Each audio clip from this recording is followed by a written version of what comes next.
Welcome back, life science learners, to another segment. In this segment, we're going to look at the structure of the female reproductive systems and what happens to them during puberty. We're also going to look at puberty in males. Let's look at the concepts in this lesson. So let's look at puberty and what happens during puberty, and then we're going to move on to looking at gametogenesis and the process of the production of the male gametes and the female gametes. So it's important that we understand what is puberty. And often in grade 8 and 9, we go through a process of teachers explaining to us changes in our body. And so those changes are often changes that we find difficult to understand at that age. But I suppose when you start understanding the body and understanding what happens, you can understand the process better. So essentially, puberty is a process of changes physically and emotionally in the body that prepares a young individual to become sexually, reproductively capable. Now, what does that mean? So if you think of every individual, when we're born with male and female parts. However, as a young boy that's not reached puberty, or a girl, we're not able to produce offspring. So it means that there are lots of changes that need to happen to the body in order for a child to be able to mature to produce an offspring. So those changes that happens to the body that allows for an individual, a boy or a girl, to be able to reproduce is referred to as puberty. And so this does not just affect the physical changes, but as well in terms of emotional changes. So it's a difficult phase for some individuals. There are lots of hormones that are involved, and so those hormones bring about emotions that are very different to the way you would have felt before all of these changes. You become very self-conscious because there are things that change in your body.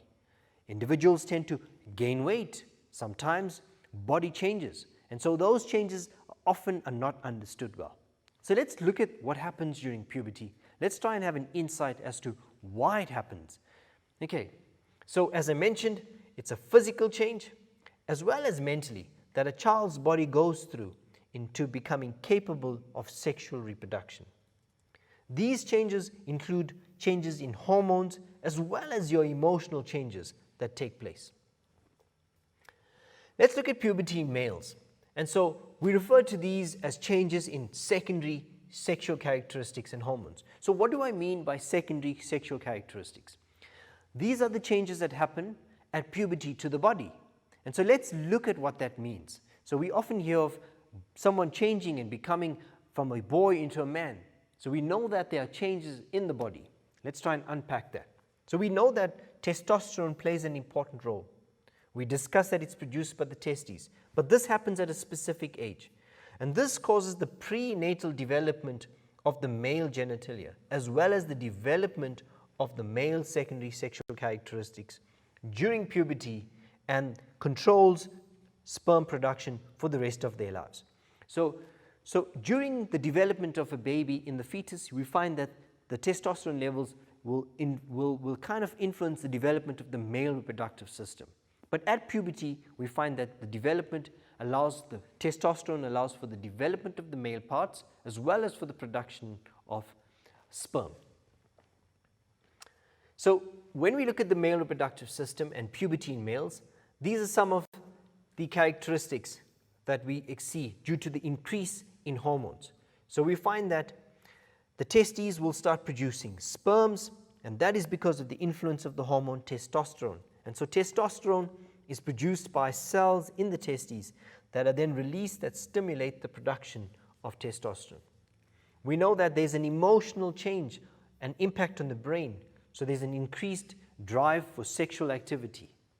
We know that sometimes the voice of boys become deeper, and that again is the growth of the larynx, the voice box. We see there's an increase in facial hair as well as body hair.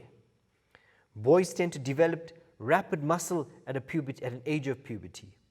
We also know that there's the development of the external male genitalia, so the development of the testes and the penis, and these become significantly larger. So we often see changes in boys around the age of 13 and 14, and this is very different in different boys. So there's no specific age where all boys that are 13 or 14 start undergoing puberty. That's a general age around which this happens. It could happen in some boys much earlier, in others slightly late. But this is again influenced by environment and one's individual development.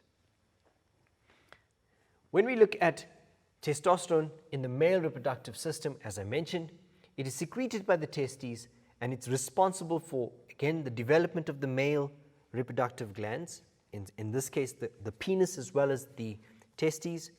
It stimulates the onset of puberty, and testosterone aids in the development of the male characteristics such as the development of muscle mass, hair on the body, the deepening of the voice, etc. It also helps to maintain male sex drive, and so that is an important hormone in males. Puberty in females, also influenced by hormones, also bring about changes in the body, and we refer to those changes at puberty as secondary sexual characteristics. The two main hormones that are responsible for these changes are estrogen and progesterone. And so these are important in female reproductive system as well as in controlling the menstrual cycle. So we know that these hormones play an important role in the process of menstruation. But before that happens, there's an increase in estrogen and progesterone that stimulates the development of the ovary and the further development and production of eggs in the ovary. We will also see changes in the female body.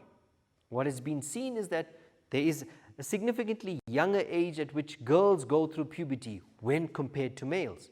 And that's just how it is. And this has got to do with the development of the female body as well as the release of hormones, being at an age slightly younger than boys.